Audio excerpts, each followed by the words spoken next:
Aqui me sinto em uma comunidade acolhedora, diversa e interessante.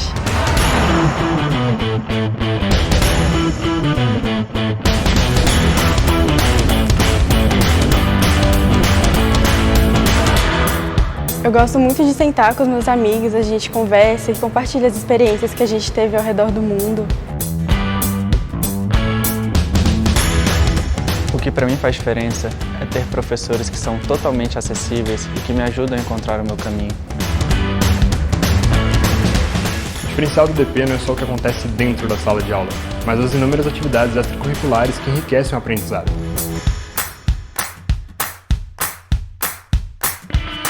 Aqui encontrei colegas que são inspiração, tanto pelo que pensam quanto pelo que fazem.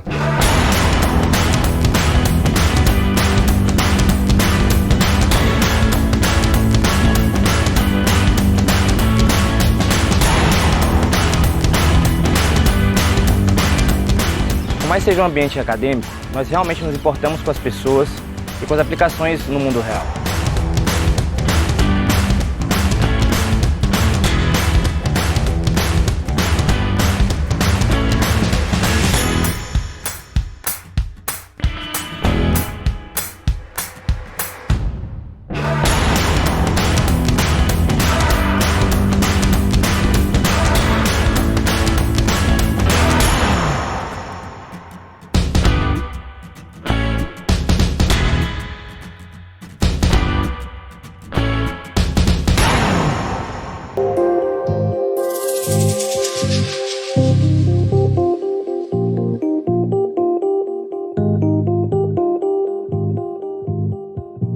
Então, no nosso encontro passado, nós discutimos, né? E a gente começou voltando, né, à lógica. Então, primeiro, a gente pensa no aspecto contextual. Então, fizemos uma análise de contexto, interna e externa, utilizando uma matriz fofa como base. Começamos a pensar os elementos estratégicos do laboratório. O laboratório tem que ter uma estratégia, ele tem que ter uma bússola, e é muito importante que essa bússola também seja compatível com a estratégia da organização. Porque, às vezes, quando acontece descompasso, né, isso pode prejudicar a questão do laboratório. Novamente, pegando o exemplo lá do MindLab da Dinamarca. Né, o laboratório, né, ele foi fadado ao seu término por um dos motivos pelo qual da mudança de estratégia do governo da Dinamarca, que foi focado para a transformação digital. Tem até uma coisa muito legal, porque vão no repositório da ENAP, porque tem lá os arquivos do livro que foi feito sobre laboratório de inovação, que é o ciclo de vida de laboratório de inovação. E aí tem uma coisa muito legal, porque uma parte da construção desse livro foi num evento, porque tinha ENAP, tinha o 011 Lab de São Paulo, e aí teve um evento que foi o Encontro Internacional de Inovação do Setor Público em São Paulo, foi 2019. O Leomir estava comigo lá. Então, se o Leomir estiver aí, ele vai me lembrar se eu lembrei a data certa ou se eu já estou rateando as datas também. Então, foi interessante porque teve uma parte que foi uma construção em que teve uns exercícios, né, que foi a gente ler algumas cartas de laboratórios. E tinha o pessoal do MindLab, um dos diretores do MindLab, tinha escrito uma carta para essa dinâmica. E aí tem uma coisa interessante na carta dele, e vocês podem ler, porque ela está no repositório da ENAP, porque além do livro tem uma série de documentos, inclusive essas cartas de laboratorista, pessoal de inovação. E até uma coisa que chama bem a atenção na fala dele, é que ele diz no ponto, né? Fala, talvez um dos motivos do MindLab ter acabado é que a gente perdeu, né? A gente perdeu essa conexão, deixou de entender quais eram os caminhos para qual o governo estava indo, né? Então é bem interessante, é bem bacana o material, muito rico, e ele fala muito bem. O livro ele está na nossa pastinha de material, tá? As cartas não, mas elas todas estão lá no repositório da ENAP, tá? Pode ir lá no repositório da ENAP e bota como laboratório de inovação, que aí todos os materiais lá que tem no repositório de laboratório de inovação vocês vão encontrar lá, e tem coisas bem legais também, tá? Então, por quê? Então, a estratégia é importante. A parte da estratégia, a gente também tem que ter o quê? A nossa estratégia como laboratório, o nosso sabor de laboratório, que é a nossa área de atuação, tá? Aonde a gente vai focar os nossos esforços, tá? Dificilmente um laboratório, a não ser que ele seja muito grande ou ele tenha muito recurso, ele não vai conseguir, digamos, trabalhar com todas estas 126 vertentes ou técnicas para cá. Aqui tem um bom exemplo de como é que você pode ter uma variedade imensa, né, de abordagens e de escopo de atuação de laboratório, tá? Então, que é justamente o trabalho do Nestor, que a gente está usando aqui como um elemento para essa questão de ferramentas, tá? Uma vez pensada a estrutura, tá? E antes disso, você está pensando antes de pensar na estrutura, a gente tem que pensar no serviço. O laboratório, ele tem que entregar valor. Entregar valor no âmbito da inovação é você atender uma necessidade, resolver um problema ou explorar uma necessidade. Então, quando você tem, por exemplo, numa empresa privada, numa startup, esta geração de valor, ela, obviamente, devido tratado dentro de modelo de negócio, que às vezes há casos, né, de startups que elas encontram uma boa dor, só que eles não conseguem transformar isso num negócio escalável, tá? Tem até um livro bem interessante que é o Navegador de Modelos de Negócio, em que ele justamente traz essa vertente, que ele fala da inovação do produto, tá? Mas também fala da inovação em modelos de negócio, porque às vezes existe uma questão de você não conseguir monetizar, né, a sua questão de laboratório. Quando a gente traz no âmbito do setor público, principalmente nos laboratórios que são criados dentro de governo, não há a questão do lucro. Mas a questão da gente continuar gerando valor é fundamental, porque senão você não tem sentido de ter um laboratório de inovação. Se você não consegue ou melhorar um processo interno, fomentar uma cultura de inovação para os laboratórios que são internos, não criar uma melhoria de serviços públicos, não criar uma melhoria nas políticas públicas daquele órgão ou daquela entidade pública, se você não melhora a regulação no âmbito das agências reguladoras e órgãos que regulam o setor, né? E como o Romil está muito bem colocando, gerar valor social, tá? Não adianta. Eu falei, no final das contas, vocês, como laboratoristas, como gestores, líderes e pessoas que trabalham com laboratório de inovação, vocês vão ser avaliados por aquilo que entrega, tá? E isso fica muito claro para quem já viu, deu uma olhada lá na playlist, tá? Que a gente lá do Conexão tinha feito. Isso fica muito marcado nos laboratórios mais antigos, tá? Por quê? Porque como eles têm uma trajetória maior, com mais tempo e de maior maturação, é mais fácil da gente ver o que é entregue de resultado, tá? Embora todo resultado tenha que ser valorizado, tá? Porque não é fácil da gente conseguir inovar. A gente traz. A partir do serviço, eu tenho o quê?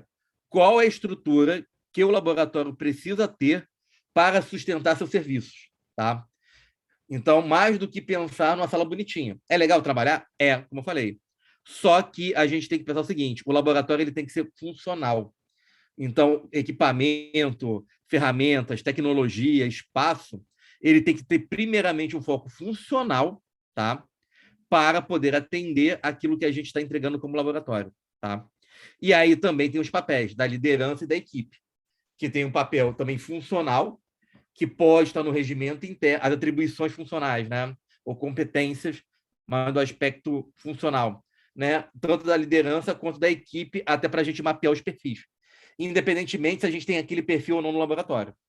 E aí a gente desdobrar também numa coisa muito importante na parte da gestão e da governança do laboratório, que é o seguinte: como o laboratório recebe demandas e como ele decide quando ele tem mais demanda do que capacidade de atender. Então, e aí vai depender de vários pontos, né? Como é que vai trabalhar. Dito isso, né? Aí sim você começa também um elemento de estrutura que é fundamental, são as parcerias.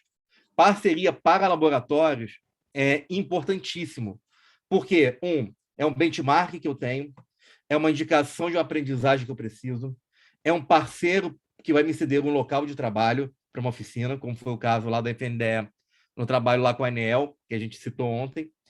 Vai me ceder, por exemplo, um profissional que pode me ajudar no processo de facilitação, vai me ajudar também em algum tipo de parceria de projeto conjunto, ou até mesmo uma troca de recursos, se a gente for, por exemplo, o caminho de uma transferência voluntária para um projeto comum. Então, a gente entender os parceiros externos e também internos que podem apoiar o laboratório é fundamental, já que tem vários espaços na organização. Como falei, já vi laboratórios trabalhando muito próximo com o Fucadanac, com gestão do conhecimento. Vejo muitos laboratórios nascendo dentro da TI. Vejo laboratórios que assumem a função de escritório de processos. Vejo laboratórios de inovação que eles são PMO, escritórios de projetos do órgão, tá? E, às vezes, eles são uma unidade que não é nenhuma dessas coisas. Ele faz uma outro tipo de interface. E está tudo bem. Tá? Mas entender quem pode ser o seu parceiro e fortalecer as parcerias internas é fundamental. Às vezes, um parceiro, como a gente viu, se ele não for devidamente gerenciado, engajado, né? Isso vem da disciplina de projetos, mas é fundamental na inovação e nos processos de gestão da mudança, né? Então, os principais frameworks sempre falam desse aspecto do mapeamento e do engajamento correto das partes interessadas. Caso contrário, ele pode virar um retardatário, que é normalmente um opositor. E se nós temos aqui, né, como eu estou mostrando aqui, relembrando, se eu tenho um opositor que tem influência no patrocinador, que é uma figura fundamental no laboratório de inovação, todo o projeto ele pode ruir. Tá? Principalmente porque a gente também tem aquela questão. Qual é uma característica comum do setor público? As gestões mudam. Então, o seu patrocinador que você tem hoje, dependendo amanhã, ele pode não estar ali. Mas o seu opositor pode continuar. Tá? Então, a gente tem que levar sempre essa questão em consideração, porque são questões muito importantes de engajamento. Não só engajamento, é a gente entender os perfis que a gente tem, desde os demandantes estratégicos, dos líderes de equipe que, precisam entender que a inovação é importante para a melhoria do seu trabalho, apagar os incêndios que tem também, tá? E também para que ele seja propenso a, por exemplo, liberar um servidor, um colaborador que precisa ou pode contribuir muito num projeto de inovação dentro do laboratório, tá? Mesmo que seja um colaborador eventual, não necessariamente da equipe fixa. E nós também temos esses facilitadores e facilitadoras dos processos de inovação, que também, de acordo com como vocês pensam o laboratório, ele pode ser do laboratório ou pode ser alguém que a gente treina, capacite, mas ele, na verdade, funcionalmente está numa área lá na ponta. Tá? Então, a gente faz essa dispersão. Tá? Também, como eu falei, a ideia é que a gente traga um roteiro, não um modelo fixo, porque o modelo fixo não atende tudo, pela complexidade do assunto. E aí a gente tem que pensar no aprendizado e na conscientização, tá? Para cada um dos perfis. Então, a gente viu que o aprendizado, que foi o último Canvas de ontem, a gente está trabalhando o quê? Temos que priorizar, né, os métodos e ferramentas, o que a gente chama de hard skills, né, para aquilo que a gente vai utilizar em nossos serviços. Eu falei, mas a gente quer aprender blockchain. Não pode? Claro que pode, tá? Mas se você precisa, digamos, antes, aprender design thinking ou design de serviços para um serviço que você tem que remodelar e blockchain não está nas atribuições, é uma questão de troca, um trade-off. Porque, aprendizado leva tempo e tem recurso, tá? Mesmo que você consiga de graça, né? Mas tem recurso envolvido. E aí você escolhe. A gente vai priorizar o aprendizado de algo que a gente precisa para o laboratório funcionar, já que a gente já se comprometeu na estratégia que é fazer aquele serviço, ou a gente vai aprender primeiro uma coisa que hoje não está no nosso escopo. Hoje pode ser amanhã ou pode nunca ser. Tá? Então, isso é sempre uma escolha. Tá? E aí, uma vez que a gente descobre quem pode nos ensinar e como a gente encontra esse aprendizado. Lembrando que quando a gente está falando de aprendizado, a gente está falando aqui também um pouco da circulação desse conhecimento. Então, não necessariamente que determinado tipo de ferramenta, método, metodologia, a gente vai aprender só com o curso. Tá? Você pode apoiar ele com situações relacionadas. Posso tomar mentoria, eu posso coletar livros, né? Montar uma biblioteca de inovação, posso trazer experiências, posso pegar vídeo, podcast. Então, na verdade, eu também tenho que pensar em outras maneiras como é que esse conhecimento vai circular, tá? E como é que eu posso capturá-lo, né? E depois fazer os processos de compartilhamento, que está justamente dentro daquele processo da gestão do conhecimento. E aí, claro, nós temos um elemento que eu tinha falado na primeira aula, que é a comunicação. Então, aqui esse Canvas, ele simplesmente faz uma listagem simples dos 4 elementos mais importantes da comunicação, tá? Que é o receptor e detalhe. Como a gente tem uma abordagem sempre pensada no público-alvo, não é à toa que o primeiro elemento é sempre quem vai receber a nossa mensagem, tá? Quem vai emitir, o tipo de conteúdo e os canais de comunicação. Por que é importante? Tá? Porque vai depender lá do que a gente quer de conscientização. Então, por exemplo, nós precisamos, por exemplo, olha, acho que uma coisa fundamental é as pessoas se sentirem parte do processo de inovação. Tá? Então, a gente precisa trazer as pessoas, digamos, colaboradores, servidores, estagiários, tá? Inclusive, lá como eu falei na primeira aula, inclusive envolver não só os servidores efetivos, mas todo mundo, terceirizados, estagiários, é inclusive uma das diretrizes de laboratórios de inovação, como está na lei do governo digital.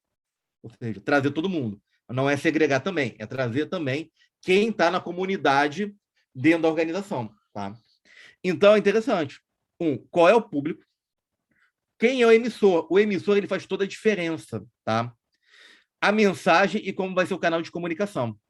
Isso tem muito a ver, como a gente viu aqui em cima, da questão das ações de engajamento, tá? E também das ações de conscientização. E aí eu vou contar uma história. Eu tive a oportunidade de poder fazer uma reunião, conversar com o pessoal lá do BNDES, a gente está fazendo um benchmark, porque eles têm um caso muito legal, que eu até já tinha citado aqui, que foi o Ideia Lab, que foi em 2017. E foi bacana por quê? Porque eles criaram, né, um concurso interno, tá, de ideias, tá, e que eles tiveram um engajamento imenso, massivo do banco. Tá? E aí resultou, inclusive, um dos projetos que ganhou, né, e virou um projeto, foi o BNDES Token, tá? Que hoje, e vocês sabem como o BNDES hoje ele é uma referência, né, em termos de soluções de blockchain. Né? Então, tem uma área de inovação, é um grande produto do banco, então, e é uma referência. Hoje, se você falar de blockchain em termos bancários, você vai falar do BNDES com certeza. Não tem como não falar. Se eu não me engano, até eles vão estar lá no evento da CGU, no início de agosto, da semana que vem, inclusive sobre inovação e tecnologia. Mas o que foi interessante, quando eu vou conversar com eles, que eles falaram o seguinte, a ideia ela veio de baixo, e aí eles conseguiram o apoio da gestão, o patrocínio foi fundamental. Então, uma coisa muito importante é que, uma vez que foi estabelecido os eixos que as ideias deveriam ser propostas, as pessoas do banco, né, os empregados, colaboradores do banco, tinham que montar equipes para submeter essas ideias. E aí, o papel da comunicação foi fundamental. Tá? Inclusive, até eles mostraram, o presidente do banco, na época, gravou um vídeo conclamando, né, todo mundo do banco a propor ideias para participar. Então, olha como é que é o poder da comunicação. Então, ou seja, olha como público-alvo, e olha o público-alvo aqui, né, subindo aqui, ó, os inovadores e inovadoras, né, do banco, ou seja, quem ia trazer ideias, ia trazer novas soluções para o desafio do banco, né? Como é que eles foram conscientizados para participar dessa ação, que foi uma ação de alto engajamento, e aonde a maioria estava aqui, ou na maioria inicial, na maioria tardia, não estava nos adeptos iniciais. Uma ação de comunicação aonde o emissor era o presidente do banco. Então, olha só, então não é brincadeira isso aqui, não. Isso aqui é importante, teve uma conclamação, teve um aspecto de comunicação muito forte, né? O evento, né, ele foi apoiado por um evento trazendo vários nomes da inovação também. Foi feita uma feira, né, um pouco antes da votação final, do termo da votação, em que foi feita uma feira mesmo, onde as pessoas vendiam, falavam das ideias, o pessoal fez campanha. Por quê? Porque a primeira seleção do que iam para o Pitch Day, né, que seria o dia de apresentação dos finalistas para um comitê de superintendente que escolheu os vencedores, era por votação dos outros colaboradores do banco. Então, o pessoal teve que buscar votos. O pessoal fez campanha mesmo. O pessoal falou, o pessoal fez campanha mesmo. Mapeou onde estava, aonde estava mais difícil ter voto, fez campanha. Então, foi um momento que engajou muito bem as pessoas. E aonde, não só as ações de engajamento que eles pensaram lá em cima funcionaram, mas também todo aspecto da construção da comunicação. E aí, é uma pergunta, assim, é uma pergunta e uma provocação, tá? Legal, Luciana, contando aqui do caso aqui dos Correios do Espírito Santo, né? Do Inova Mais ES, que ela é lá do laboratório dos Correios do Espírito Santo. Bacana, né? Sim, bacana. A gente também, quando a gente fez o concurso interno da ANAC, né? Mas era só de inovações já feitas também, a gente ficou positivamente surpreso com o engajamento, tá? Porque é uma questão também que ajuda essa valorização e o reconhecimento. E aí tem uma coisa interessante, aí volto à questão da provocação. O quanto essas comunicações de coisas relacionadas à inovação têm circulado dentro e fora. Tá? Por quê? Quando tem, por exemplo, um evento de inovação externo, que está aberto, é gratuito. Isso está sendo divulgado nas redes internas, formais da instituição. Isso só circula em grupinhos fechados, lá no grupinho do WhatsApp da equipe, tá? Faz toda a diferença, tá? Quando tem eventos, até eu coloquei lá no grupo do Telegram, do nosso, né? Concurso de inovação está com chamada aberta para qualquer pessoa, seja do setor público, privado, para propor atividade da Semana de Inovação, que a gente viu que é um elemento de grande visibilidade. É o maior evento, é um dos maiores eventos do mundo sobre inovação do setor público, tá? Então, e o pessoal, e a atividade, e tem muitas atividades na semana. O pessoal está vindo propor, principalmente fora do eixo de lugares que a gente já conhece, né? Por isso até eu perguntei, e o pessoal do norte, que às vezes é difícil de ver, né? A gente tem menos contato, né? Hoje a gente vê, por exemplo, Brasília, Rio de Janeiro, Espírito Santo, Ceará, principalmente muito puxado pelo IRIS, das iniciativas mais recentes. Espírito Santo, já falei, Santa Catarina, mas tem outros lugares também, né? E eles estão sendo representados, tá? No evento de tamanho nacional. Também é aquela questão. Não dá para pedir representatividade se não mandar propostas, né? Exatamente, né? Vão 25 mil inscritos de participantes, né? A Larissa, como eu falei, foi uma das palestrantes, né? Fez uma oficina muito boa com a Micheline, tá? Falo mesmo, faço o merchan mesmo, porque foi muito boa de design de serviços. Mas, então, é importante ter esse tipo de o quê? Povoamento, tá? Não, aí eu falo separado mesmo, porque, eu conheço mais iniciativas no Nordeste, na região Nordeste, o Milson, do que na região Norte, tá? Foi até muito legal que eu vi várias pessoas, já peguei os contatos lá do Amapá, do Acre também, porque é uma coisa que eu, pelo menos, tenho visto uma dificuldade maior, pelo menos da minha parte, de ter contato com iniciativas. Conheço mais o pessoal do Pará, né? O pessoal de Rondônia também, por conta da CEDI, da Secretaria de Desenvolvimento, né, Inovação de Rondônia, né, o pessoal de Tocantins conheci recentemente também. Então, é realmente região norte, tá? Na região nordeste eu conheço, tem Rio Grande do Norte, tem Ceará, já vi várias questões na Bahia também, né, Maranhão, então eu conheço um pouquinho mais de iniciativa na região norte mesmo, tá? Mais do que no norte. Então, é realmente separado mesmo, tá? Por conta disso. E eu acho importante. Acho que essa disseminação ela é fundamental para o país inteiro, tá? Então, voltando, então, aspecto, como é que você está comunicando, tá? E aí, por exemplo, eu vou contar uma história. Vou contar uma história, tá? Legal, ó, bacana de CIT, né? Precisamos, sim, com certeza. Estou doido para conhecer também as iniciativas na Paraíba, na Jara. Sim, muito bom. Por quê? O que acontece? A comunicação é essencial. Uma coisa que a gente percebeu, e aí vou contar também uma história que tem muito a ver com a questão da comunicação. Então, quando a gente foi fazer nosso primeiro projeto, lá ainda como iniciativa no Abanac, a gente trouxe um desafio interno, gestão de pessoas, porque é o nosso patrocinador, e aí a gente falou o seguinte, vamos trazer os servidores para participar. Tá?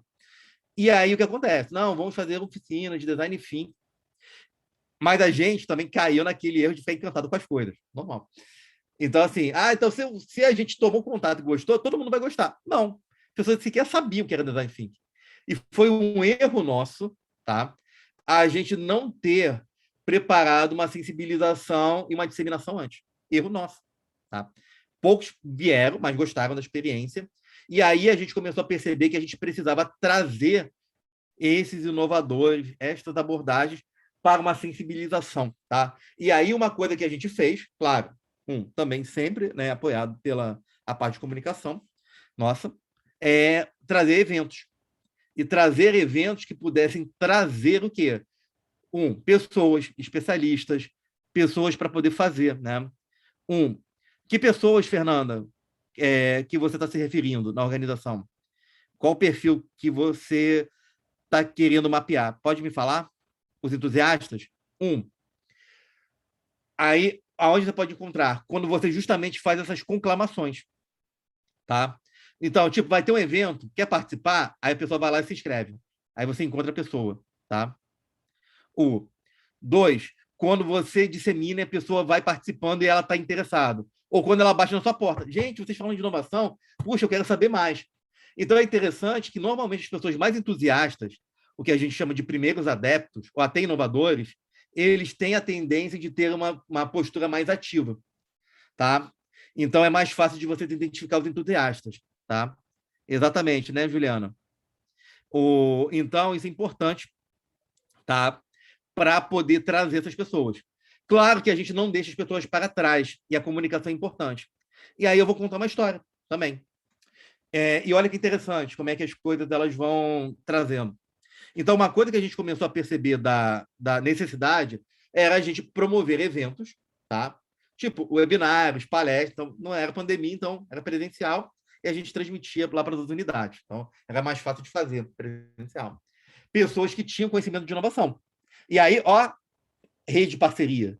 Cara, quem pode falar, quem pode ver? Ah, vou falar aqui com o pessoal do Genova. Ah, ó, eu não posso, mas eu tenho uma pessoa que pode falar sobre o assunto que você quer. Bacana, tá vendo? Parceria fundamental. E aí a gente começou a trazer esses tópicos.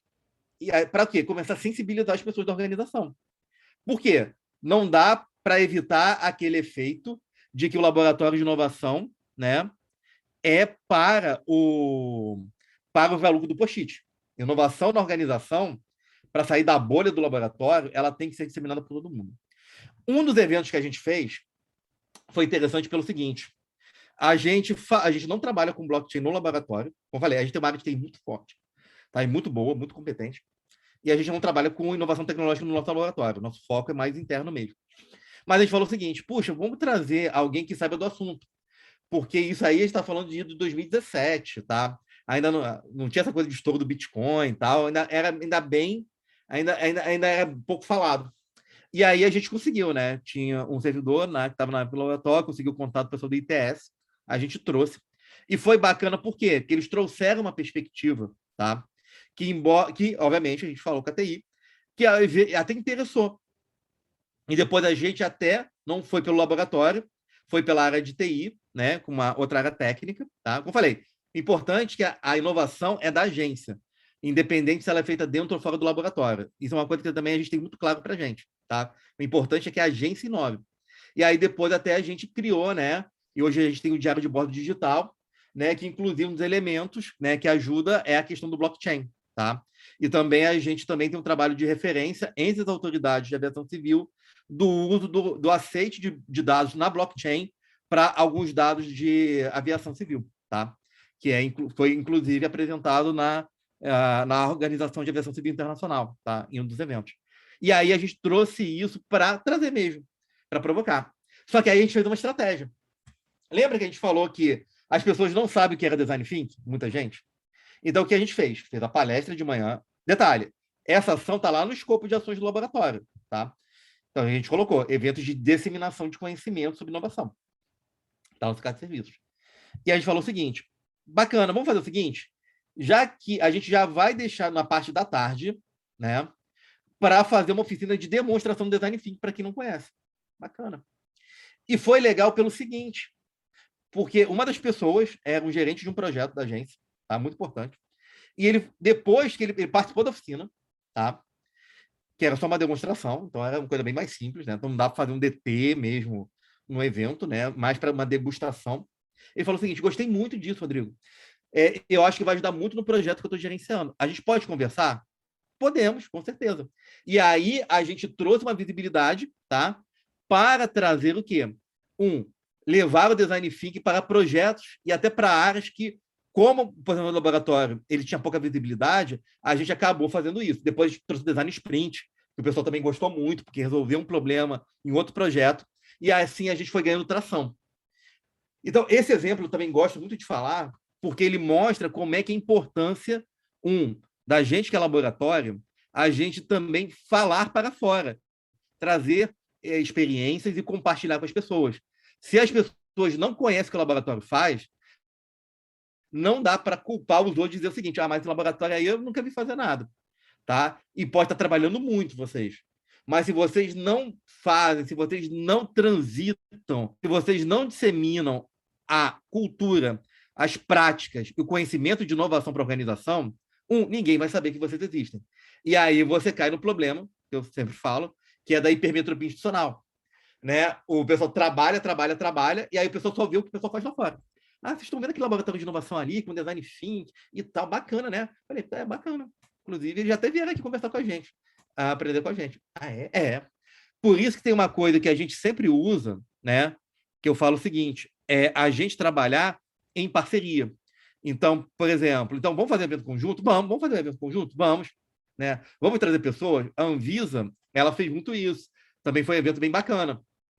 Eles já eram mais avançados na questão do design thinking nas agências reguladoras, né? E aí eles fizeram um seminário falando de inovação em DT. E aí eles trouxeram pessoas de agências reguladoras que já estavam utilizando DT. Então, na época, era ANS e era ANAC, tá? Foi aberto pelos diretores da Anvisa, trouxeram também Genova, Colabi, e ajudaram também a fazer esse evento institucional, tá? Envolvendo os dirigentes da agência. Lembra? O apoio da alta gestão ali importante, tá? Para também disseminar também o que já foi feito, do que como outros servidores podem participar. Então, também foi uma outra ação de comunicação que tem a ver com conscientização. Então, por isso que, assim, não ignorem este pequeno canvas aqui, tá? De você dizer o seguinte, qual é o público-alvo que eu preciso alcançar, né? Para quem vai ser o emissor da mensagem, às vezes, por exemplo, o emissor, ele pode ser o chefe daquela equipe, ele pode ser o laboratório e ele pode ser um autodirigente, tá? Vai depender, do que você quer e qual é a mensagem que você quer passar, tá? E aí os canais que você tem. Então, pode usar e-mail marketing, pode usar intranet, por exemplo, Teams, que muita gente usa, né? Você pode fazer pequenos grupos internos e chamar as pessoas, fazer grupos mais informais, como no Teams, por exemplo. Tem rede social, vai fazer alguma ação de inovação que seja focada para o cidadão, para a cidadã. Pode ser utilizada a rede social, né? LinkedIn, Instagram, Twitter do órgão. Se pode, como é que é a questão da comunicação? Lembra? Áreas de comunicação são parceiros estratégicos para qualquer laboratório de inovação, né?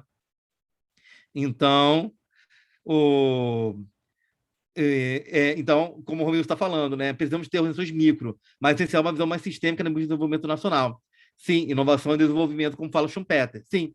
E aí é justamente essa questão. Você pode e deve ter um aspecto estratégico, sistêmico, sim. A própria CDE ela fala isso, que são os 3 níveis de inovação em governo, como eles falam lá no relatório, que é o individual, é organizacional e é sistêmico, tá? Hoje, a gente está batalhando muito para sair do individual, ou seja, sair dos inovadores lá que puxam as ações, para que a gente dissemine e aonde o laboratório de inovação, se ele não virar teatrinho, claro, né, ele pode ser uma ponta de lança para fomentar uma inovação da organização. E, a partir daí, também a gente chegar no âmbito mais sistêmico e a gente conseguir ter essa visão sistêmica e macro, como você está muito bem colocando, Romilson, porque acho que é fundamental para a gente poder integrar. E, para quem trabalha aqui com inovação aberta, sabe muito bem como é que é importante ter essa questão sistêmica para justamente poder fazer as devidas costuras e parceria dos stakeholders para a gente poder resolver questões que não dá para fazer sozinho, né? E é onde justamente os modelos de inovação aberta eles acabam trazendo soluções que a gente não tem como desenvolver sozinho. Eu sempre falo isso, né? Não é porque o problema é do meu órgão que necessariamente eu tenho que resolver sozinho, batendo no peito. Não, sou eu que resolvo. Não. Para isso que a gente faz parceria, faz cooperação, pode usar modelos abertos com hélice tríplice, né? Então, justamente para isso, né? Para que a gente também não fique aquele pensamento fechado que se o problema é meu, eu que resolvo e ninguém se mete nisso. E que não faz o menor sentido, ainda mais quando o aspecto da participação e do controle social é fundamental dentro das organizações públicas, né? Então, não só a questão da fiscalização e do controle, mas sim a participação efetiva. Então, vem construir a solução comigo, eu preciso te ouvir, eu preciso entender o seu problema de verdade e eu quero que você construa comigo. E isso, na minha opinião, não sei se vocês concordam, podem discordar, porque isso é uma opinião minha, que eu acho que é uma das maiores barreiras que a gente ainda precisa superar. É a gente realmente trazer uma inovação, né, para nossas organizações, tá, que seja realmente focado numa participação e controle social efetivo, tá? Para que ele deixe ser cada vez menos pro forma e seja realmente o impulsionador para inovação nas nossas organizações, tá? Então, tem esse aspecto fundamental. Mas comunicação é tudo. Tem que ter... E detalhe, é interno e externo, tá? Inclusive para parceria. Como é que a gente sabe que tal órgão ou tal organização ou laboratório precisa de parceria? Ele tem que comunicar isso, gente. Ele tem que ocupar os espaços, tem que ir nas redes, tem que participar dos grupos do WhatsApp, né?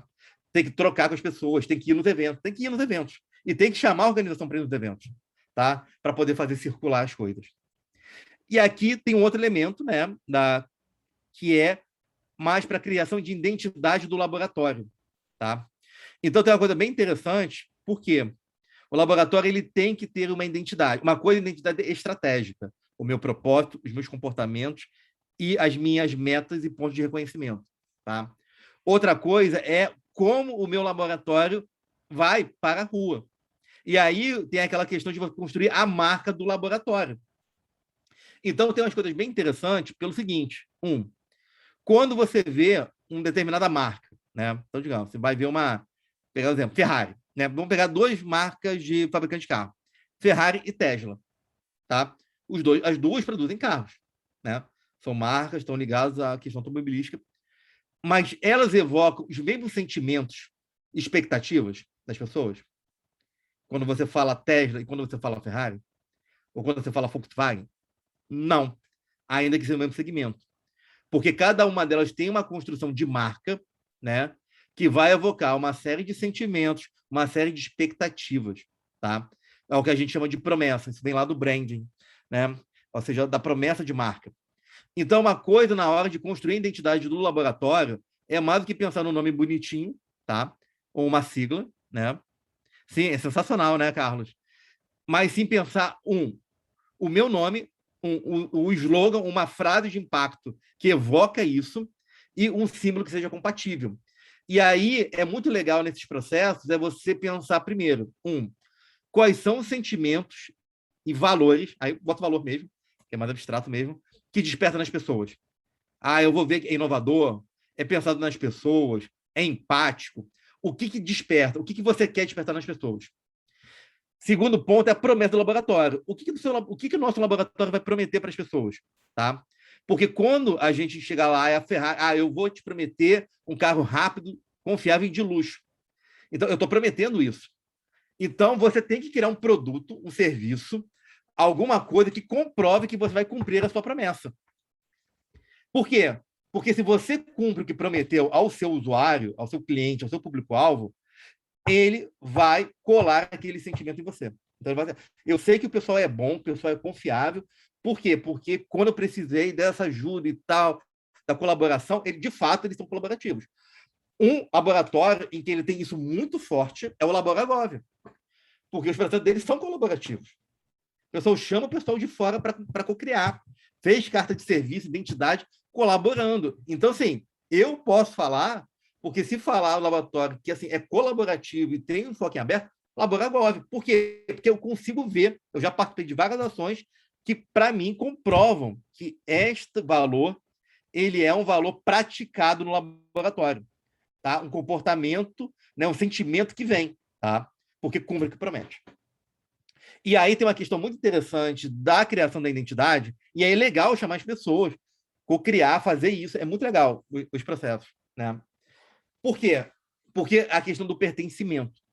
E uma coisa fundamental nessa questão é que, e aí eu sempre falo, prometa aquilo que você pode cumprir. E aí volta lá em cima. Tá alinhado, a minha identidade está alinhada com a minha estratégia? A minha identidade que eu quero impor e a promessa que eu quero fazer para as pessoas está alinhada com o que eu quero, o que eu posso entregar? Então tá ok. Se não tá, repensa. Às vezes é melhor prometer menos e cumprir o que promete, tá? Do que querer fazer tudo, assim, eu faço tudo, comigo aqui, lá sua garantia, e não entregar nada, porque isso gera um sentimento de desconfiança, um sentimento de erosão das relações, seja interno ou seja externo, tá? Então, esse aspecto de desenvolvimento é fundamental, tá? Então, por exemplo, a gente, no Conexão Inovação Pública, na nossa rede de inovação, assim, o próprio nome Conexão, ele vem da questão de conectar as pessoas, né? E a gente até fez um plano estratégico também, em que a gente colocou muito claro que, assim, cara, a gente quer, no nosso propósito, a gente quer ajudar a disseminação e engajamento das pessoas e o conhecimento para a melhoria de serviços públicos. Por isso que as ações de conexão são muito ligadas à aprendizagem e à disseminação. Por quê? Porque a gente entende que quando a gente faz um evento como o Labiton, quando a gente faz Inovamente, quando a gente faz um prêmio Labutante ou Universidade Nova para reconhecimento de quem traz inovação, a gente está cumprindo aquilo que a gente prometeu. e que a gente deixa muito claro nas nossas declarações de propósito e de valor, que a gente quer conectar pessoas, né, trazer pessoas que que às vezes, assim, não, poucas pessoas conhecem, mas tem trabalhos maravilhosos, tá? E a gente vai trazendo isso para cá. Então a gente procura tentar cumprir a nossa promessa, tá? Então isso é muito importante na hora da construção da identidade, tá? E aí você pode fazer aberto, pode fazer votação, pode interno, tem várias maneiras de você construir, né? Mas o importante é o seguinte: quando a gente olha o nome, quando a gente olha a maneira como a identidade visual e o que ela traz é fundamental. Vou dar um outro exemplo. Eu gosto muito do Unidos, né, de Santa Catarina, porque Unidos ele é a palavra que significa ninho, né? E a própria identidade visual dele, do símbolo, ele invoca o ninho. Então, quando você pensa no sentido do ninho, de trazer, de congregar, ele já traz na sua própria identidade, tanto no nome quanto no símbolo, na logomarca do laboratório, ele já passa para você algum tipo de expectativa, né? Então, isso é interessante para pensar. Claro, contexto é um contexto. Você fala, mas, Rodrigo, aonde eu estou, assim, o nosso laboratório ele vai ser lá a Coordenação Geral de Inovação, e ali a gente usa a sigla, CGI. Né? Então, assim, então vai ser bem aquela coisa bem assim, acrônimo, sigla. Tudo bem, mas isso não impede que você crie a sua questão interna. Aí pega o caso do Inovanac, né? Então a gente discutiu o nome Inovanac, né? Juntar a NAC com inovação, né? Muito comum, né? Pega, inova alguma coisa e junta, né? O bom é que tem um A no final e um A no outro, então fica o Inovanac tudo junto. Mas aí tem uma coisa interessante na nossa identidade visual, porque o nosso I, né? São 3 círculos concêntricos, tá? Por quê? Porque ele remete a uma coisa que a gente aprendeu muito lá no Design Thinking e no processo de inovação, que a inovação da experiência, né? O Tim Brown fala muito isso, né? Não só ele, outros autores também, de que quando você faz aquela questão, né? Essa é bem parecido, né? O Nova Geo e Novanac é bem parecido, é a mesma estrutura. A gente faz a contração do A, né? Por quê? Porque são 3 círculos. Porque representa o que é desejável, o que é factível, viável e o que é possível. Então, por isso que a gente tem 3 círculos no símbolo da ANAC, do Novanac. Por conta disso. Tudo tem uma razão. E ele remete a uma coisa que a gente aprendeu muito nesse caminho, que não adianta só fazer inovação por um dos lados. Se a gente quiser realmente trazer uma inovação transformadora na agência, a gente precisa congregar esses 3 elementos. Tá? Isso a gente aprendeu e a gente trouxe. Inclusive, quem fez a identidade visual foi a nossa estagiária, que não é designer. Mas tá vendo como é que é legal? Foi base ideia de cocriação mesmo. Tá? Por fim, tá? Muito legal. A Letícia aqui falando. No nosso caso, o nome do laboratório foi escolhido pelos empregados em enquete, no webinar de inovação que promovemos, dando 4 opções. Bacana. O pessoal, Ana Lúcia e Tainá estão aí, né? Eu também tenho um caso bem legal do Inmetro também. O Inmetro, inclusive o nome do laboratório do Inmetro, né? Ele foi feito também uma seleção de algumas opções e depois a votação foi aberta. E aí foi aberta mesmo, né? Né, Ana Lúcia? Vocês fizeram aberto, todo mundo, não tinha que ser do Inmetro. Então veio no WhatsApp, veio no LinkedIn, veio nas redes do Inmetro, né? Então foi uma votação aberta o nome do laboratório do Inmetro, né? Então, traz esse elemento também de maior participação, tá? Então, novamente, tá vendo? É simples. Não precisa ser ciência de foguete, mas ela tem que estar relacionada ao quê? Comunicação, conscientização, da visibilidade. Aí, tá vendo? Volta lá em cima. A minha comunicação, né? Pertencimento, muito bem trazido aqui pela Ana Lúcia do Inmetro, né? Pertencimento, né? Repercussão interna. Então, isso ajuda muito nos processos. E aí tem uma coisa fundamental que eu quero trazer para vocês, tá? Que é esse canvas aqui no final, se vocês quiserem transformar numa planilha de 5W2H, também pode fazer, porque é basicamente isso. Eu só faço de uma maneira mais resumida e visual, porque eu gosto de canvas, tá? Mas é o seguinte, eu estou estruturando meu laboratório. Eu ou estou criando, ou estou reestruturando, ou estou aprimorando. Como vocês viram, este toolkit, ele serve para qualquer dessas finalidades. Então, eu não tenho um laboratório que quero criar. Então, você tem toda a estrutura aqui. Eu tenho um laboratório que quero aprimorar. Então, a gente pode analisar e avaliar o laboratório pelo que a gente consegue preencher desse canvas. Ou eu quero fazer um reposicionamento do laboratório. Também é perfeitamente possível. Só que aqui tem um elemento fundamental. Gente, como eu sempre falei, tá? não adianta mapear, não adianta analisar problema, não adianta a gente entender o contexto e a gente não pensar em ação. E aí a gente criou aqui, né, nesse framework, que eu chamo de plano de 5 ações prioritárias do laboratório. Tá? Quais são as 5 primeiras ações que vai ser feito no laboratório depois da gente passar por essa caixa de ferramentas? Tá? E aí, se é ação, ela tem um porquê, ela tem um prazo para ser entregue, ela tem algumas etapas. Aí, por exemplo, a gente pode colocar isso no WBS, fazer uma EP? Pode, não tem problema. Eu posso estressar isso num campo de projeto? Pode. Então, vocês podem utilizar, que é só um resumo, e principalmente essa palavra aqui, ó, responsável. Gente, é aquela coisa do tipo, eu sempre falo o seguinte, né? A gente pensar na ação, não estabelecer um prazo, a gente não entender o escopo do trabalho e você não ter alguém para ser responsável, você não faz nada. Porque o que acontece? Então, sabe aquela ação que a gente ia fazer? Lembro. Ela não era para ter sido feito mês passado? É? Onde está escrito isso? Não está em lugar nenhum, tá? Acho que era. Quem é que ia fazer mesmo? É você, Rodrigo? Não sou eu. Acho que... Não, mas foi na reunião, foi falado que foi você. Pode ter sido falado, mas não tem nada escrito. Tem alguma coisa escrito? Não. Mas, então é você, né? Não sou eu, não. Então não adianta. Por isso que as coisas são por escrito, gente. Não é para burocratizar o processo. É para a gente ter clareza quem está fazendo o quê. Né? Lembra? A gente tem que operacionalizar as coisas. E aí tem o seguinte, por isso que isso aqui é fundamental. Se você está fazendo alguma coisa, por que ela vai ser feita e por que ela é prioritária? Quando ela tem que ser concluída, tá? Lembrando, contexto. Lembra? Gestão muda, oportunidade muda, estratégia muda, e às vezes você postergar alguma coisa, você pode perder a janela de oportunidade que você está tendo. Então, os prazos são fundamentais, tá? E algumas intercorrentes de prazo, a gente não tem, às vezes, muito controle, tá? E, às vezes, você vai ter que reduzir o escopo, quando o seu prazo, digamos, ele for cortado, porque, cara, se a gente não conseguir viabilizar o lutar agora, corre o risco, na mudança de gestão, a gente não ter outra oportunidade. Então, vamos correr? Vamos correr, tá? E aí, saber o que fazer. E aí, uma coisa muito importante. Como é que eu sei quais são as ações? Em todo o Canvas. Tá? Por isso que eu botei os emojizinhos, tá? Não é porque é bonitinho. Porque vai acontecer o seguinte: cada canvas que tem este ícone aqui do alvo e do dardo, eles representam ações, tá? Então, por exemplo, no canvas de contexto, eu mapeei pela SWOT, pela FOFA, ameaça, oportunidades, fraquezas e forças.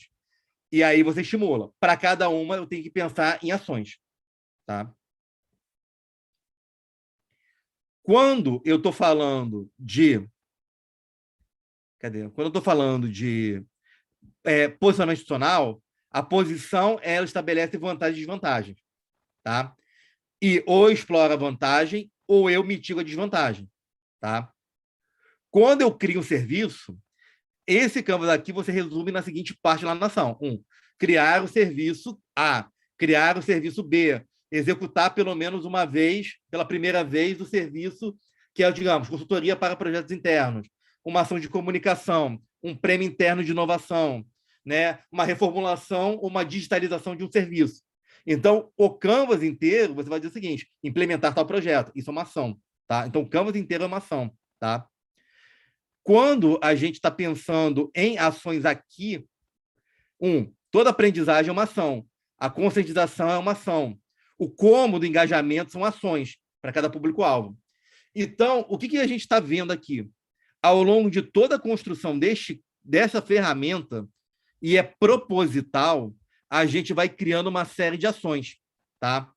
Então, ou seja, para aproveitar um contexto, para mitigar algum risco, para implementar algum serviço, para fazer o engajamento. Lembra? Como a Ana Lúcia falou, gente, foi engajamento muito bom ter feito concurso aberto, né? A Letícia também trouxe um ótimo exemplo. É ação. Então, olha, talvez uma ação prioritária do laboratório é fazer um concurso de votação ou um concurso de ideias para o nome do laboratório. Porque a gente tem que engajar as pessoas. O nosso foco está nas ações de engajamento. Não, o nosso foco está em a gente fazer o quê? Explorar a chance que a gente tem de estar bem posicionado num lugar alto que tem acesso a muitos recursos. Então, por isso que ao longo de todas as ferramentas, vocês têm que escrever ações. E aqui, o que acontece? Aplicando isso na prática, tá? Você termina aqui, aí você pega o post-it, copia e cola. É maravilha quando é remoto, né? Porque aí você não tem que tirar, descolar o post-it dos outros campos e trazer para cá. Você copia e cola.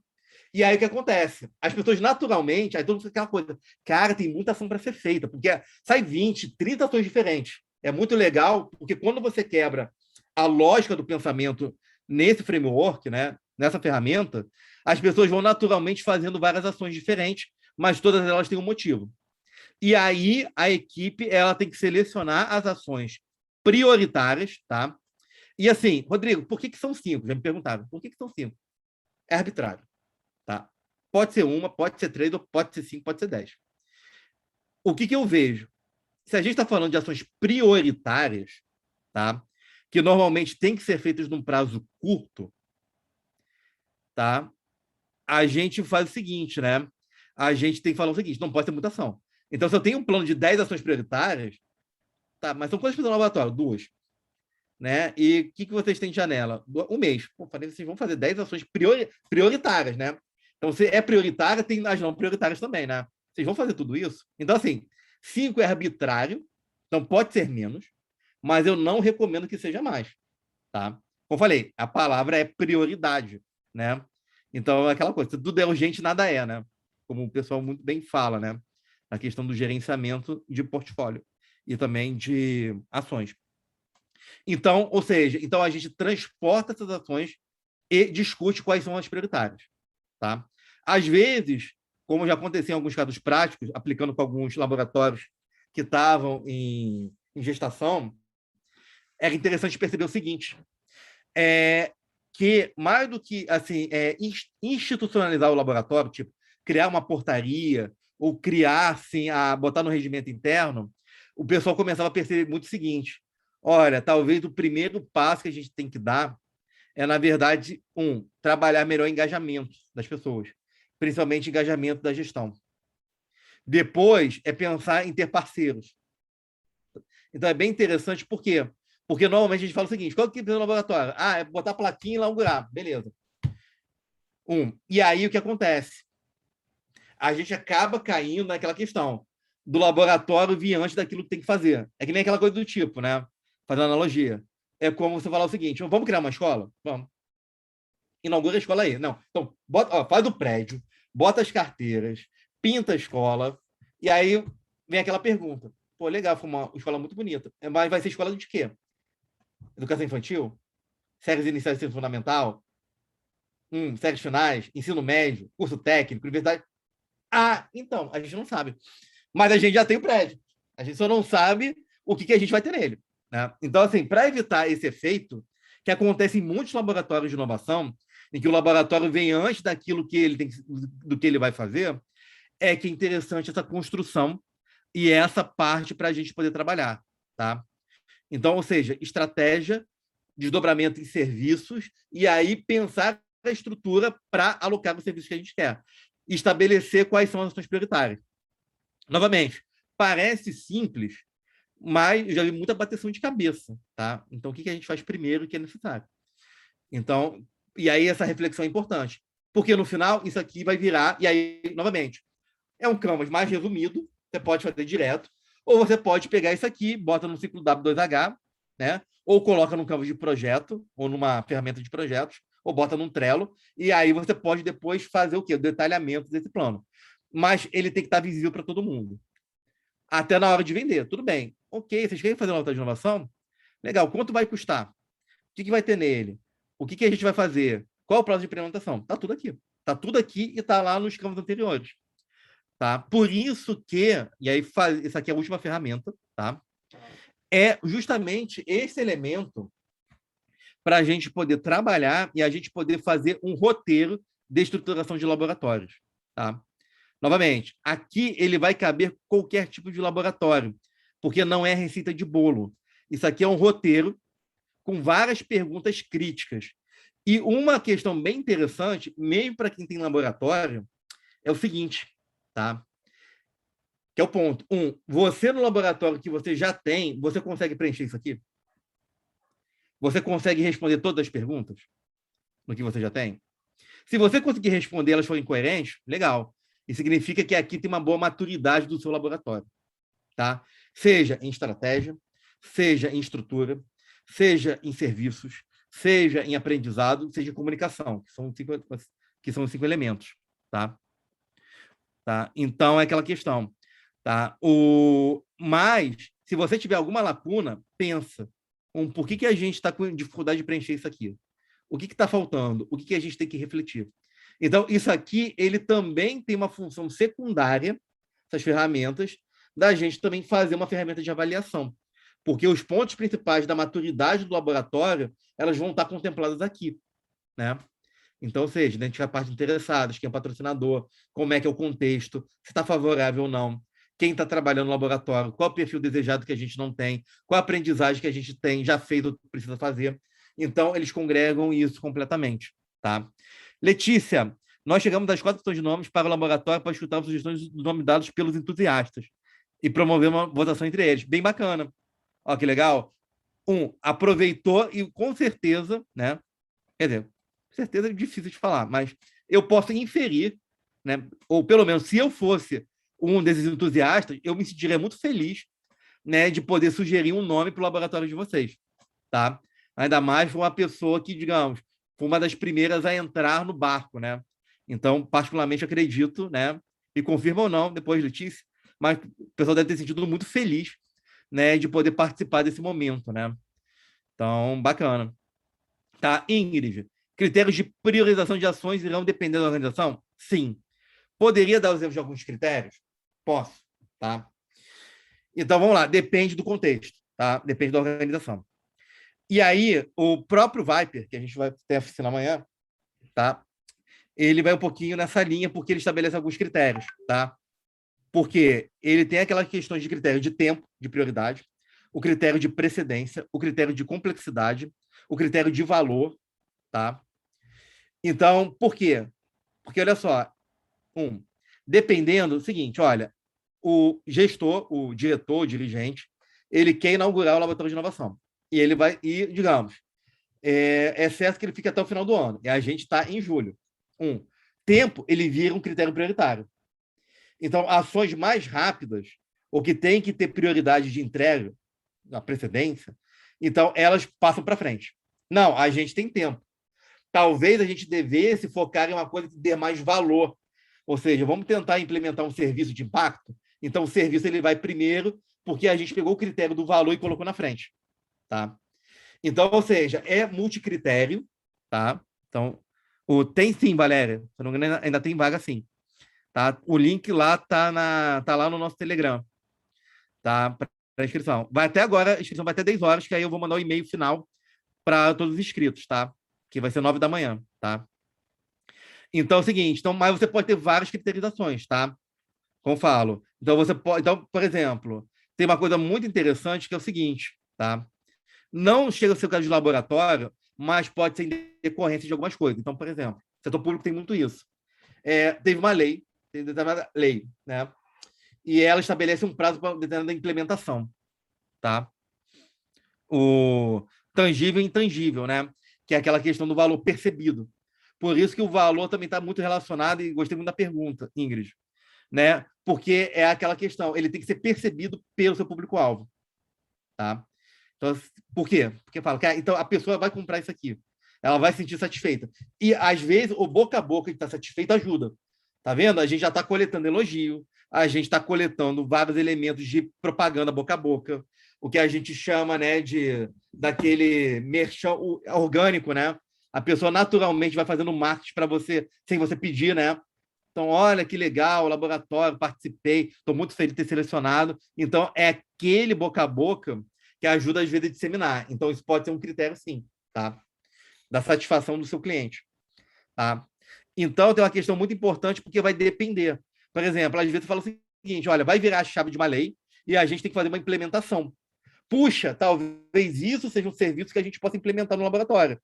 Quando é que vai virar a chave e a gente vai ser obrigado a fazer? Tá? vai ser daqui a 3 meses. Ação prioritária. A gente já vai criar uma ação no laboratório para adequar o nosso órgão a uma determinada mudança legal. Tá? Às vezes acontece muito isso. Quer ver um exemplo? Olha que interessante. E olha que tem tudo a ver com inovação. E acredito que muitos órgãos aqui estão passando por isso. Tem a estratégia de governo digital, tá? Que é uma política de Estado, e que tem várias metas. A atual é 2021, 2022, tá? Com várias regras relacionadas ao quê? Metas para a transformação digital de serviços no setor público, no governo federal. Tem várias metas ali. Tipo, por exemplo, migrar todos os serviços e todo o site para o portal gov.br, por exemplo. Tá? E aí, isso leva ao quê? Os órgãos têm que se adequar à EGD. E lembra que transformação digital hoje é um trend topic?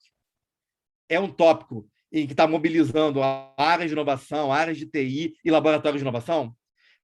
Então, fala o seguinte, olha, então, como a gente tem a necessidade de transformar os nossos serviços digitais e a gente está com uma ideia de um laboratório focado em TD, transformação digital, olha que bacana, né?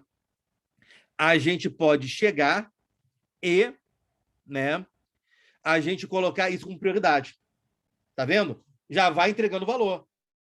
Ó, a primeira ação do nosso laboratório foi transformar digital os serviços para atender os prazos da EGD. Ó, alinhamento de alto nível e está na ação prioritária. Tá? E aí, ela não é só pelo valor, mas também é para uma adequação de prioridade legal. Tá? Só para pegar um exemplo de como é que você pode priorizar. Por isso, como muito bem colocado pela Ingrid, né, quando ela colocou o questionamento, que é aquela questão que é contextual. Vai depender, sim, do contexto. E isso é importante na hora da priorização. Tá? Então, o Marise, né? Rodrigo, pelo que eu percebi no curso, são necessários diferentes conhecimentos para criar o laboratório. Isso. Então, os entusiastas do órgão que vão criar o laboratório precisam de um conhecimento prévio, tá? Na realidade, o meu órgão acredita em pessoas assim. O ideal seria, então, capacitar as pessoas interessadas para depois criar o laboratório? Ótima pergunta. E o que eu acho, tá? Relacionados a isso, tá? Se a gente... Aí eu vou pegar o caso da ANAC, né? Eu falei. Se a gente, para capacitar todo mundo, a gente teria demorado mais para fazer. Então, a gente aprendeu o básico para conseguir começar a fazer nossos primeiros projetos. E aí a gente foi aprendendo ao longo da prática, claro, fazendo curso, fazendo benchmark, aprendendo com experiência, mas a gente não esperou aprender demais antes de começar. Tá? Porque é melhor feito, tá? E feito pequeno do que não fazer nada. Assim, uma coisa que a gente sempre tem como prioridade aliás, o lema, o slogan do Nova ANAC é: se for possível, faça. Se for impossível, tente. Tá? Esse é o nosso lema, tá? O nosso slogan. Tá? E ele é muito verdadeiro, justamente endereça bem essa sua pergunta, que é muito relevante. Tá? Por quê? Porque a gente vai fazendo. Aonde a gente estava encontrando barreiras que a gente não podia transpor, o que a gente pode aprender? Né? E aí, novamente, a gente tem que fazer um curso, a gente tem que fazer uma pós-graduação, ou a gente tem que aprender com uma pessoa que sabe e pode trazer o conhecimento para a gente. Ponto. Rede é fundamental. Parceria é fundamental. Tá? Ainda mais que, pelo que você está me trazendo aqui, me corrija se eu estiver errado, né? Você falou que você tem poucas pessoas assim. Então, vocês vão ter que construir essa capacidade. Tá? E aí, vocês trabalharem nessa construção contínua é importante. Tá? O que novamente, o que eu acho? Tá? Como eu falei, não vou assim, cuspir uma regra. Como eu falei, acho que aí é uma questão de uma avaliação. Tentem construir, usem essas ferramentas que eu estou apresentando, para vocês construírem, chama os entusiastas e tentem construir laboratório com isso aqui.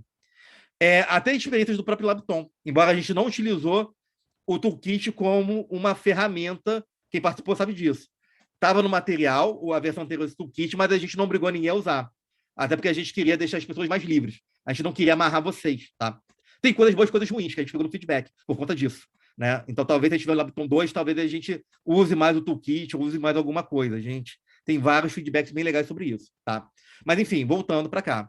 O que pode ser uma coisa bem interessante para você ter uma clareza maior sobre isso, Marisa? Tentem aplicar essas ferramentas com esses entusiastas. Tá? Vão ter questões que vocês vão ter dificuldade ou não vão conseguir responder, tá? Normal, faz parte do processo. Como falei, o que a gente não consegue responder ou que a gente não tem certeza ou clareza, ela dá para a gente uma indicação muito clara daquilo que a gente ainda precisa aprender ou que a gente precisa conhecer. Então, isso também dá uma segurança aonde a gente ainda precisa avançar para a gente ter um projeto de laboratório mais forte e muito mais bem construído, tá? Porque isso vai ajudar vocês justamente a responder a sua segunda pergunta, né? Capacitar, aonde eu preciso capacitar para a gente fazer a criação e aonde a gente já pode andar ou já entregar alguma coisa, tá? Então, acho que isso é o que eu posso dizer que ajudaria vocês nesse dilema que você está passando, tá? Lembrando, nossa pasta tem muito material, tá? Teórico, porque tem que ter uma... Como eu falo, isso aqui tem muita lição aprendida nesses campos, mas também não é puramente empírico, tá? Então, obviamente que eu estudo muito sobre o assunto, tá? Preciso estudar, é obrigatório, tá? Para poder entender. E é por isso que eu gosto de compartilhar todo o material que eu faço a curadoria. Porque para que a gente também tenha essa oportunidade de compartilhar, tá? Então, tem isso, tá? Primeiro. E tem aquela questão do seguinte, tá? Tentem fazer alguma coisa. Vamos falar, faz pequeno, mas faz. Porque isso ajuda ao pessoal criar confiança, tá? Praticar, trocar e, às vezes, trazer gente de fora.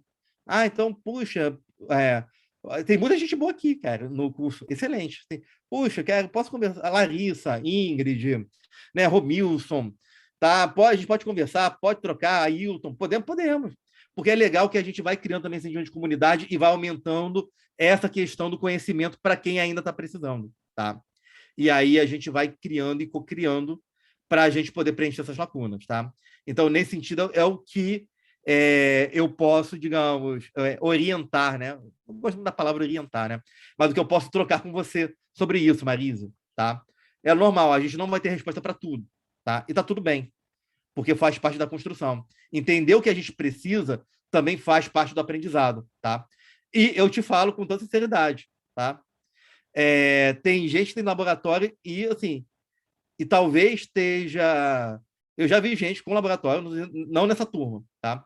Mas eu já vi gente falando que, Rodrigo, agora que eu estava vendo a ferramenta que vocês criaram, tinha várias questões ali que a gente nunca tinha pensado no nosso laboratório, e que agora a gente está vendo que é importante.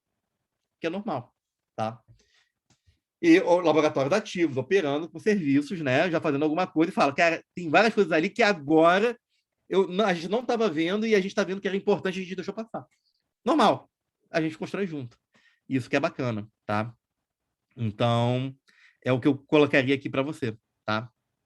Gente, perguntas, dúvidas, tá? Eu não vou dar o intervalo, tá? Porque, assim, a gente, em termos de conteúdo, a gente terminou. Eu quero conversar, tirar mais algumas dúvidas com vocês.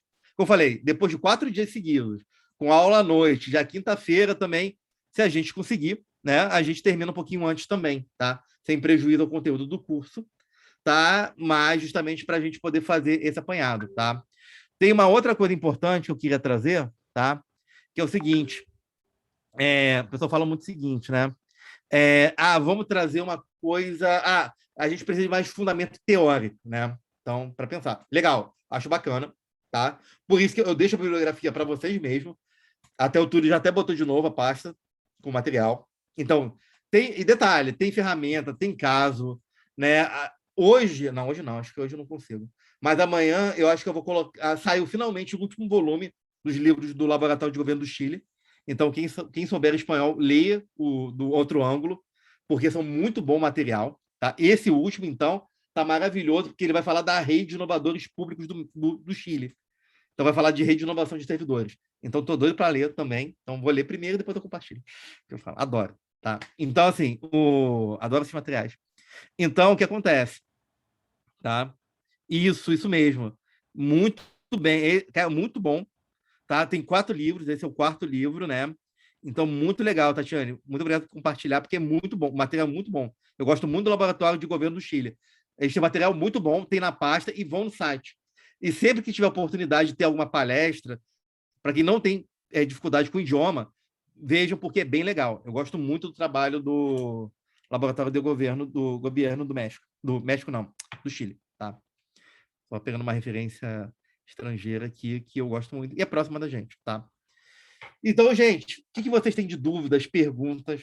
Como eu falei, não é fácil, tá? É trabalhoso, assim, não é ciência de foguete, tá? Mas não é trabalhoso, assim, é trabalhoso, mas não é ciência de foguete. Palmira, muito obrigado. Qualquer coisa, pode perguntar, fica lá no grupo, tá? Então, a gente vai trabalhar e a gente vai sempre trocar. Obrigado por estar aqui com a gente, tá? Vou responder, Larissa, mas eu vi que a Michele levantou a mão, né? Pode falar, Michele. Oi, desculpa, eu não estava conseguindo desativar o mudo, aí veio uma mensagenzinha aqui, aí eu consegui. Bom, primeiro, Rodrigo, queria agradecer a aula, excelente, assim, me abriu um universo, assim, aprendi bastante coisa, eu acho que outros colegas também, assim, abriu, assim, nossa, eu vi como o universo da inovação é grande, não é só ali, né, vai além da Via Láctea, realmente incrível. Eu queria te perguntar sobre o Regulatom. Eu vi algumas mensagens num grupo que eu estou do pessoal do Laboratório de Inovação, e que é o Laboratório de Inovação aqui do Ministério Público Federal em São Paulo, Inovilab. Uhum. E o pessoal colocou alguma coisa sobre Regulatom e foi um período que eu estava fora, que eu estava afastada porque meu marido estava doente e tal. Eu fiquei meio por fora, eu queria entender o que é o Regulatom. Se você achar que é pertinente explicar. Tá, eu falo. O Regulatom, né? A Ingrid estava lá, foi uma das apoiadoras. Tem várias pessoas que participaram ou também nos apoiaram aqui, né, Ingrid? Então, o Regulatom, a gente utilizou uma lógica de fazer um evento tipo uma maratona, tá? Mas, em vez de ser uma maratona como um hackathon, que é uma maratona de programação, ou Labton, que era de laboratórios, a gente utilizou para fazer o quê? Um evento focado para aprendizagem na área de boas práticas de regulação, tá? Que eram duas. Então, era evento conjugado com 2 finais de semana diferentes. Um para análise de impacto regulatório, tá? E o outro relacionado à sandbox regulatória, que, inclusive, as duas estão aqui, tá? São 2 práticas também de inovação, tá? As 2 estão aqui, a IR e Sandbox, tá? Por quê? Inclusive, tem um caso bem interessante, porque a regulação, ela como eu falei, quando você está falando de inovação no setor público, regulação é uma das áreas que você pode ter um laboratório de inovação dedicado. A Anatel, com o LITIC, eles inscreveram, né, para criar um laboratório focado em regulação, mais focado em sandbox regulatório, inclusive. Tá? Eles se inscreveram no Regulatom e participaram do... Não, eles participaram tanto do Labton quanto no Regulatom. Tá? Então, ou seja, a gente está utilizando uma lógica de eventos de imersão, né, focados para inovação, para ajudar o aprendizado de uma coisa importante que a gente considera que é regulação.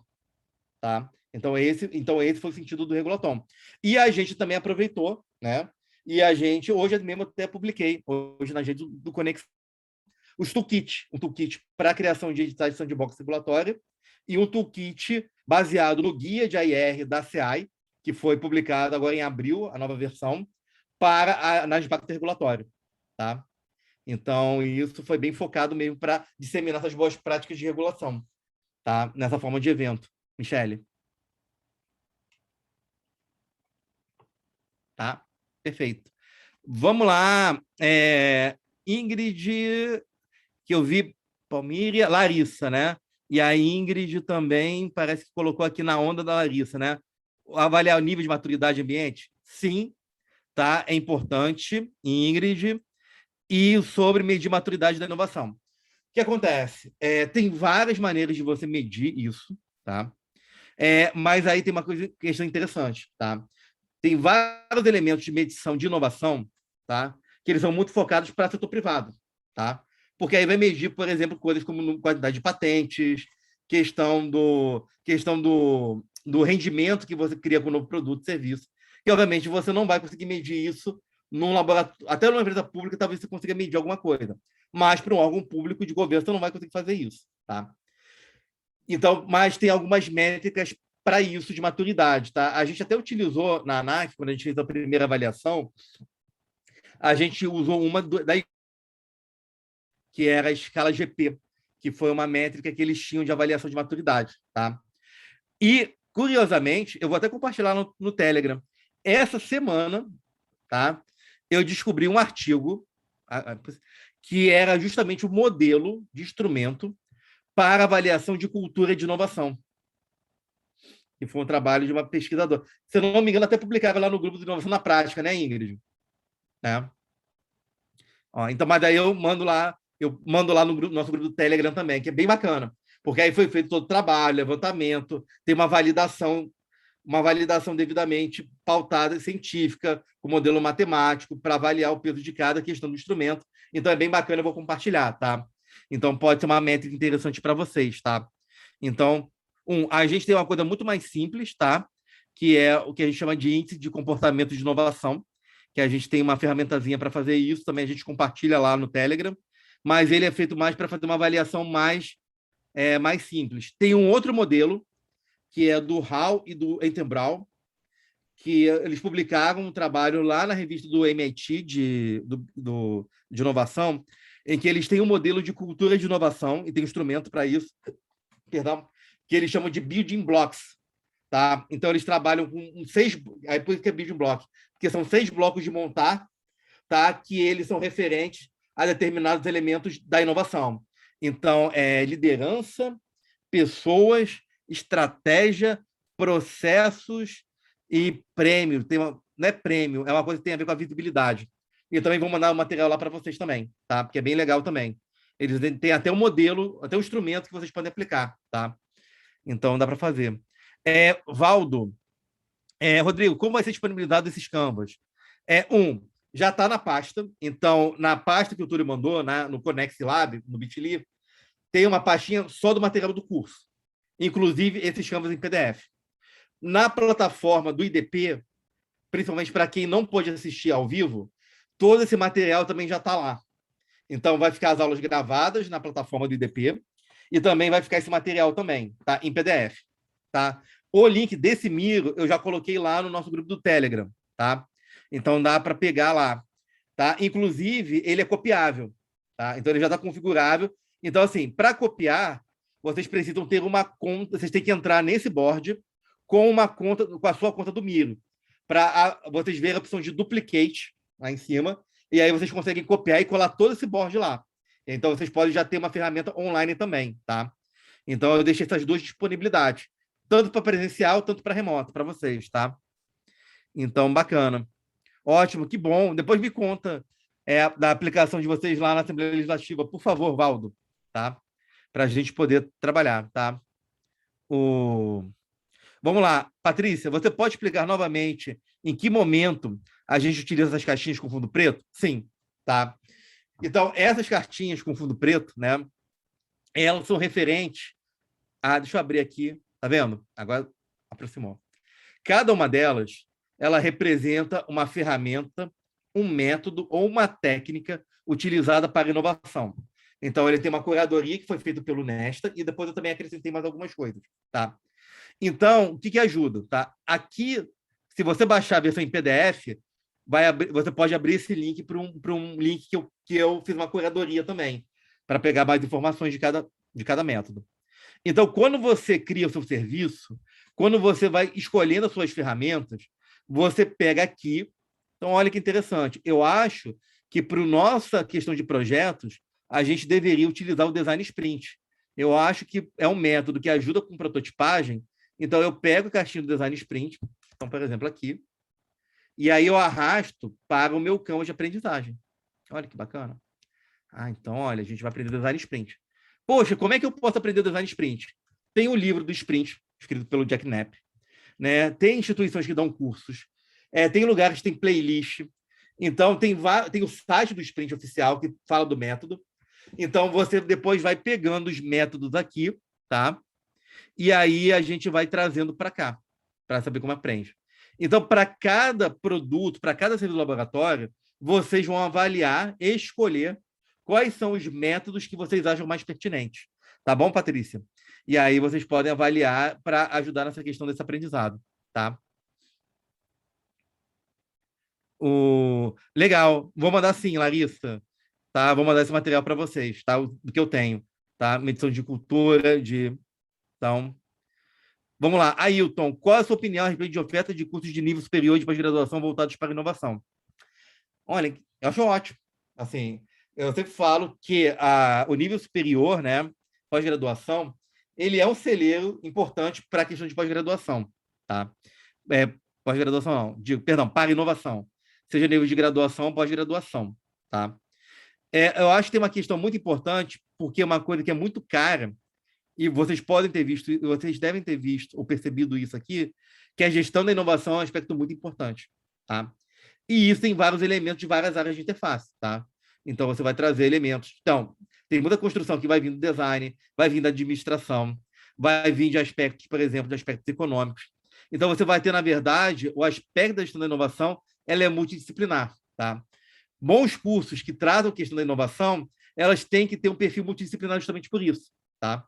Então, é por isso que eu sempre falo que quando a gente vê cursos nessa área, eu vejo muitos, é importante a gente ver, primeiro, qual é o conteúdo, o que está sendo trazido, né? Faz coerente ou estão só colando coisas da modinha, né? Ou faz um curso de tecnologia e não pensa na gestão dessa inovação. Então, isso a gente consegue ver claramente nesses elementos, tá? Principalmente um pouco daquela questão que eu sempre falo, que assim, a gente acha que inovação é tecnologia e não é só, tá? Então, assim, eu preciso ter um laboratório focado só nas altas tecnologias, no que é emergente de tecnologia de informação e comunicação? Não necessariamente, tá? Ela é importante porque vai ajudar a gente em termos de ganho de escala, em termos da gente aumentar a questão de replicabilidade, da gente tracionar algumas coisas, mas não necessariamente que isso é definitivo, tá? Como eu falei, tem laboratórios que não têm foco tecnológico e são muito bons, tá? Por quê? Porque, às vezes, a tecnologia que ele precisa, ele não precisa fazer no laboratório, ele faz com parceiro. O que ele dá é o seguinte, olha, eu tenho um problema, tenho uma solução, já desenhei isso aqui. Agora, parceiro, meu colega, a gente pode, então, agora implementar a tecnologia que você conhece? Então, isso é bem interessante e eu acho que tem bacana trazer essas questões, tá? Principalmente, e eu vejo, cada vez, ainda não vejo tanto assim, mas essas questões de trabalho sobre ambiente de inovação, eles têm crescido bastante nesses últimos tempos, tá? E detalhe, do que eu acompanho da produção, ela vem de várias áreas, tá? Até porque não tem uma caixinha inovação. E é bem legal porque você começa a ver em vários elementos, tá? Então é bem bacana, gestão da informação, ciência de dados, a área de ciências computacionais, informacionais, administração, engenharia, né? Até educação, já vi, gestão de informação. Então, já vi vários trabalhos muito bons na área de inovação, a nível de pós-graduação, por exemplo, mestrado e doutorado, de várias áreas diferentes. E isso mostra a importância desse pensamento multidisciplinar para a inovação, tá? E fundamental, né, o aspecto da pesquisa também, tá? Pode ser aplicado, tá, Patrícia? Tá? Agora, tem uma coisa importante. Eu sempre falo o seguinte dos métodos, tá? Porque dependendo, ele pode não ser totalmente aplicável, tá? E aí eu acho que tem uma questão, principalmente aí falando de laboratórios dentro de governo, tá? Que justamente a gente ainda tem uma dificuldade de ter boas métricas que realmente eles levem isso em consideração, tá? Então, pode ser aplicado, mas é importante ver o que também se coaduna ou não, tá? Então, isso é muito importante, tá? Então, Valdo aqui, Letícia, tá? Ó, a Ingrid aqui, ó, bacana. Isso, vamos conversa mesmo, Ingrid. A gente compartilha com a gente. Fala aí do modelo de vocês também, porque é muito importante também. Boas práticas é fundamental, tá? Então, show, ó, bacana. Ailton também, tá? Boa, ó, muito obrigado pelo feedback, tá? Você fala do modelo preenchido, bem fictício, né? Isso, eu preferi deixar aberto e explicar, tá? Para mostrar mesmo o processo para vocês, tá? Principalmente para quem está fazendo, mas gostei. Tem um modelo preenchido, pronto, tá?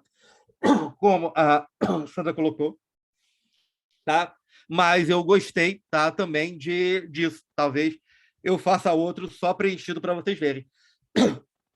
Talvez já pronto. Muito obrigado. Perdão, nossa. Já tosse agora. Muito obrigado também pelo feedback, Leonardo. Bacana. Tá? Show. Gente, vai dar 8h30. Vocês têm mais alguma coisa que vocês queiram trazer, perguntar? Sempre tem alguma pergunta, tá? Porque e aí depois a gente, primeiramente, volto. Caso alguém tenha alguma coisa para perguntar, ou então a gente pode ir encaminhar, né, para o final do nosso encontro, né? Falei, não dê intervalo, tá? Para a gente poder fazer a finalização e também a gente sair um pouquinho mais cedo, porque, novamente, eu sou muito grato por vocês estarem aqui. Fabiane, perdão, agora que eu vi que você levantou a mão, pode falar. Agora eu consegui, Rodrigo. É assim, fora de questão a sua dedicação, né, para que a gente possa capilarizar o máximo de informação, ela é surpreendente. Quando eu crescer, já falei que eu quero ser igual você. Em generosidade, nessa capacidade de capilarizar e fazer conexões. Obrigada, viu? Uma segunda coisa é que você disse para a gente, e acho que de uma forma muito tranquila, colocar quais são os cursos em que você pode disponibilizar informação aí, que a gente possa correr atrás, ou possa dar algumas pistas que a gente possa depois entrar em contato, né, para ver aquilo que a gente tem mais necessidade. Conta aí para a gente. Beleza. Então, Fabiane, tem vários cursos, né? Assim, para quem é servidor, principalmente servidor do Executivo Federal, né, a ENAP ela tem vários cursos na área de inovação, tá? Como detalhe, assim, é muito comum, até vai ter um que eu vou dar para eles no início de agosto, mas, assim, até o pessoal fala que, assim, pô, mas a gente não consegue vaga no estudo da ENAP, é porque é muito concorrido mesmo, tá? Então, mas tem muitos cursos bons nessa área de inovação. Então, design, sprint, ciências comportamentais. Mas aí tem uma coisa muito importante que é vocês olharem na EVG, tá? Porque na EVG tem vários cursos autoinstrucionais, tá? Então, alguns são mais introdutórios, tá? Mas eles ajudam... Vou até pegar o link aqui, tá? Uma outra coisa que eu recomendo, tá? Não é porque também sou professor do IDP. O IDP também tem vários cursos bem bacanas também, tá? Nessa parte de inovação. Pena que acabou coincidindo, tá?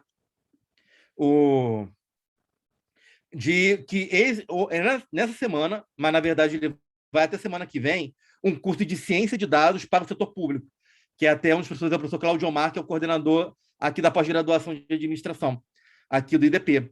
Então, o IDP, assim, ele tem cursos muito bons. Eu já dei cursos ano passado, né, de design sprint, de gamificação. Eu acho que não sei se eles ainda têm aberto para fazer.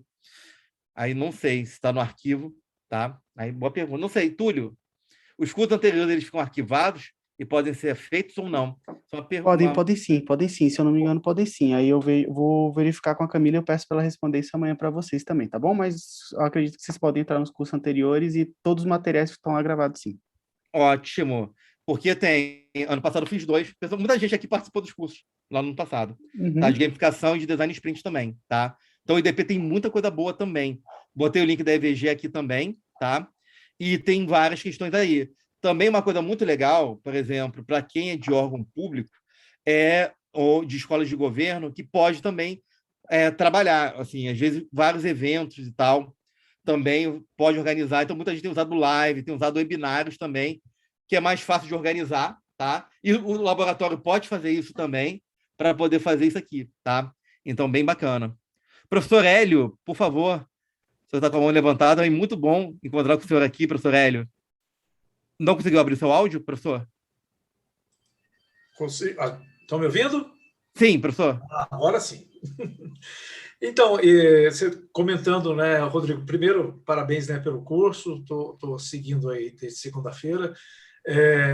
Eu acho assim que é bom lembrar que não só os cursos da ENAP focados diretamente com o título, né, de inovação, eles são muito interessantes, mas a ENAP está reformulando praticamente todos os cursos dela, e a gente está passando, eu sou instrutor da ENAP, desculpa, né, me apresentar, eu, além de ser professor na Universidade Federal de Alfenas, em Minas Gerais, eu também sou professor, né, da ENAP, instrutor, e há alguns anos, né, e eu tenho visto uma transformação muito interessante acontecer, e o Rodrigo tem acompanhado isso, né, a ENAP tem feito principalmente eu acho que até por esse movimento todo, né? O Guilherme Almeida, nosso colega que imprimiu aí um enfoque, né, de inovação muito forte na sua atuação dentro da ENAP, fez uma transformação, propôs e incentivou uma mudança.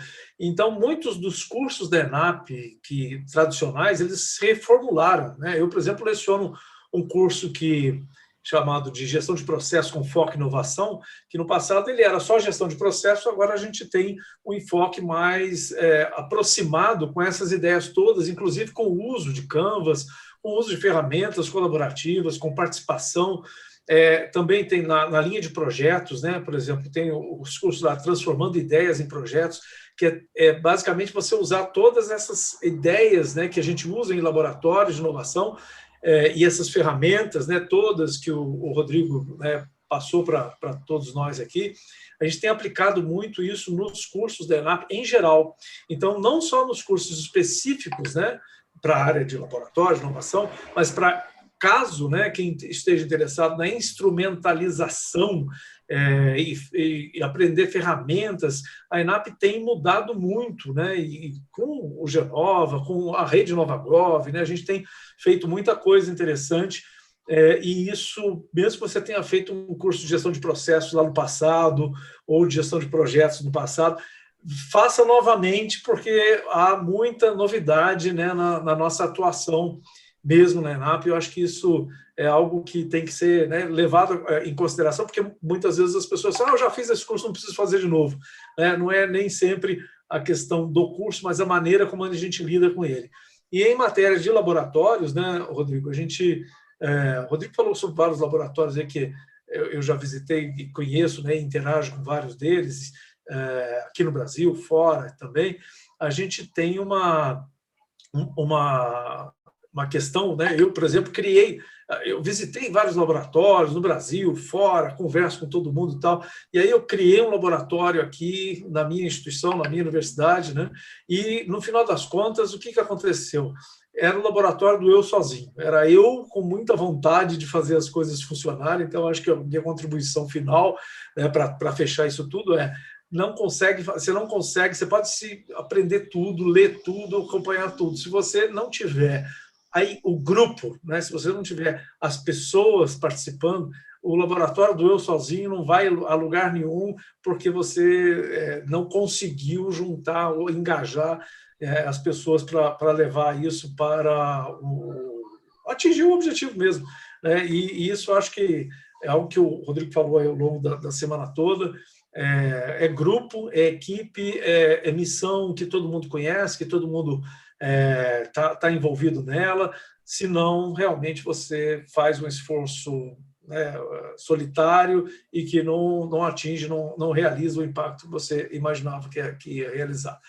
Mas parabéns, né, pelo curso, e obrigado por todas essas ferramentas todas, né, com esse Canvas todo. Isso é uma contribuição, Rodrigo, que você vai ficar lembrado aí para sempre na história da nossa evolução da gestão pública brasileira, né? Eu acho que você tem contribuído demais, né, para a gente, para todos nós, e essas são ferramentas que, com certeza, e eu espero, e não só, eu vou pedir sua permissão e incentivar todo mundo. Vamos evoluir todas elas, né? Pegar isso tudo aí que o Rodrigo colocou como base e vamos colocar isso aí à prova, colocar em teste, trazer de volta, que é isso que é a inovação. É experimentação. Olha, não funcionou bem aqui, o que a gente pode mudar? Vamos incrementar, vamos alterar, vamos olhar com um olhar diferente. E é isso aí. Então, parabéns demais, né, por tudo que você faz, não só por esse curso, mas por tudo que você faz em prol da nossa gestão pública e de inovação na gestão pública brasileira. Muito obrigado, fui muito lisonjeado com os elogios, professor Hélio. Muito obrigado mesmo. E o que o senhor falou é isso aí mesmo, gente. As ferramentas, é para vocês pegarem, usarem e mudar aquilo que vocês precisam. Tá? Por isso que elas são abertas mesmo. Então, Rodrigo, posso usar, posso fazer? Pode usar tudo. Por isso que eu deixo elas sempre licenciadas como Creative Commons. porque já é uma licença aberta e que já deixa claro aquilo como é que vocês podem utilizar. Então não tem que pedir permissão nenhuma. É para vocês usarem e, novamente, a ferramenta ela tem que atender a você. É ela que se adapta ao que você precisa, não ao contrário. Então, Rodrigo, isso aqui não serve para a gente. Tira. Acho que isso aqui para a gente é mais relevante a gente trazer um outro elemento. Coloca. Exatamente como foi muito bem dito pelo professor Hélio. A ideia é que a gente vai evoluindo, né? Que a gente vai criando aquilo que atende nossas necessidades. Tá? Então, é isso aí mesmo. Quanto mais vivo, quanto mais a gente aprender e mudar, né? Faz parte do processo de inovação. E até aproveitando a pergunta da Ingrid, né? Pode utilizar sim. Então, o material é aberto mesmo. Pode utilizar, eu quero pegar um slide para usar em aula. Pode usar. Pode pegar o Canvas. Pode fazer o que vocês quiserem, tá? Como eu falo, eu tentei fazer o melhor possível, tá? Para vocês, tá? E para ajudar um pouco naquilo, né? No pouco que eu consigo fazer para ajudar o nosso ecossistema, né? Para a gente conseguir inovar juntos, né? E, mais uma vez, fico muito grato também, novamente, pelos elogios, professor. O professor é uma referência. E as pessoas sabem muito bem disso, né? Muito obrigado mesmo. Quem mais está com a mão levantada? Quer falar alguma coisa? Estou vendo aqui. Hélio e Michele já falaram. Então, gente, se não tiver, assim, tiver mais alguma coisa e tal, né? A Ingrid aqui falando também, profissional de grande inspiração, generosidade aqui, né? O Valdo falando aqui do curso de Design Thinking da professora Anicia, né? Que também é uma referência nessa área de inovação, na área de gestão de processos. Então, a professora Anicia Chaves também é uma grande referência também, tá? Então, assim, acho que chegou a hora. Sei que o pessoal falou assim, vamos, mas tem discurso, infelizmente não dá. Mas isso não quer dizer que a gente vai se separar, né? Então, é verdade que você tem vários clones? Tem alguns clones, sim. Assim, para dar conta de tudo, né? Então, a gente, para conseguir dar conta, né? Tem a questão de trabalho, tem a questão de ajudar a gente de inovação. Então, tem alguns clones, sim, né? A lenda dos clones do Rodrigo, né? Então, assim, então, infelizmente, está chegando a nossa hora. Mais uma vez, agradeço imensamente a vocês, agradeço ao IDP pela oportunidade da gente estar aqui junto mais uma vez, tá? Então, aqui faço principalmente agradecimento ao professor Claudio Omar, tá? Também a Camila, o Túlio, que fizeram aqui o suporte nosso, né? E, mais uma vez, muito obrigado. A gente vai trocando, vai conversando. Eu vou compartilhar mais material, pedido de maturidade, e aí a gente vai aprendendo. Quem estiver comigo amanhã na oficina, 9 horas, a gente está de novo, né? Daqui a 12 horas de novo. Pessoal, gosta, isso é bom. E aí a gente vai trocando, e mais uma vez, uma excelente noite. Estou muito feliz de estar aqui com vocês, estou muito agradecido, e a gente se vê aqui pelos caminhos da inovação do setor público. Muito obrigado e excelente noite para vocês. Muito obrigado a todos. O IDP agradece muito a presença de todo mundo. Muito obrigado, professor Rodrigo. Tchau, muito pessoal. Obrigado, Túlio. Tchau, tchau, pessoal.